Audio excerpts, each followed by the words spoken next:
السلام علیکم دوستوں، میرے آپ سب خیریت سے ہوں گے۔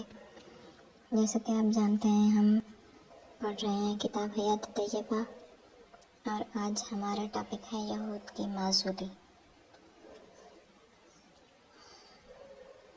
نبی صلی اللہ علیہ وسلم کی زندگی کے بارے میں، معراج کی اہمیت اور آئندہ کے لیے اشارے۔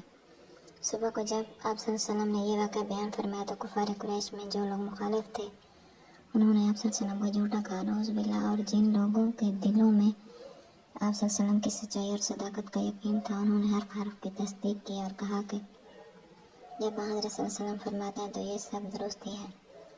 اس طرح معراج کا یہ واقعہ ایک طرف تو لوگوں کے ایمان اور رسالت کی تصدیق کا امتحان تھا، دوسری طرف خود حضرت صلی اللہ علیہ وسلم کو غیب کی بے شمار حقیقتوں کے مشاہدے کا ذریعہ۔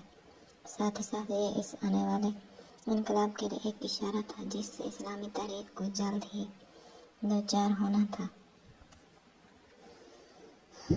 اس اشارے کی تفصیلات قرآن پاک کی سورہ بنی اسرائیل میں ملتی ہیں، جس میں معراج کا بیان ہے۔ اس سورت کے مضامین میں جو کھلے کھلے اشارے ملتے ہیں وہ یہ ہیں: یہود کی معزولی۔ بنی اسرائیل اب تک اللہ کے دین کے وارث تھے اور اس خدمت پر مامور کہ وہ دنیا کو خدائی پیغام یعنی اسلام سے روشناس کرائیں، لیکن انہیں اس خدمت کو انجام نہیں دیا، بلکہ خود بے شمار برائیوں کا شکار ہو گئے اور اس قابل نہ رہے کہ اللہ کے دین کی خدمت بجا لا سکے۔ لہٰذا اب یہ خدمت بنی اسماعیل کو سپرد کی گئی کرنے کا فیصلہ کر دیا گیا اور حضرت صلی اللہ علیہ وسلم کو اس خاندان میں مبعوث کیا گیا۔ اب تک بنی اسرائیل سے براہ راست خطاب نہیں کیا گیا تھا۔ اب سورہ بنی اسرائیل میں ان سے کہا گیا کہ اب تک جو غلطیاں تم کر چکے، اب تم کو اب سے پہلے 2 بار آزمایا جا چکا ہے، لیکن تم نے اپنی حالت کو ٹھیک نہیں کیا۔ اب اس نبی صلی اللہ علیہ وسلم کی بعثت کے بعد پھر تمہیں موقع مل رہا ہے۔ اگر تم ان کی پیروی کرو گے تو پھر ترقی کی راہ پر قدم بڑھا سکو گے۔ مکے کی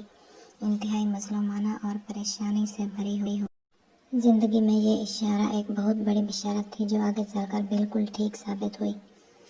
آج کی ہماری یہ ویڈیو یہاں پر ختم ہوتی ہے۔ اگر ویڈیو پسند آئی تو لائک اور چینل پر نئے تو چینل کو سبسکرائب ضرور کر دیں۔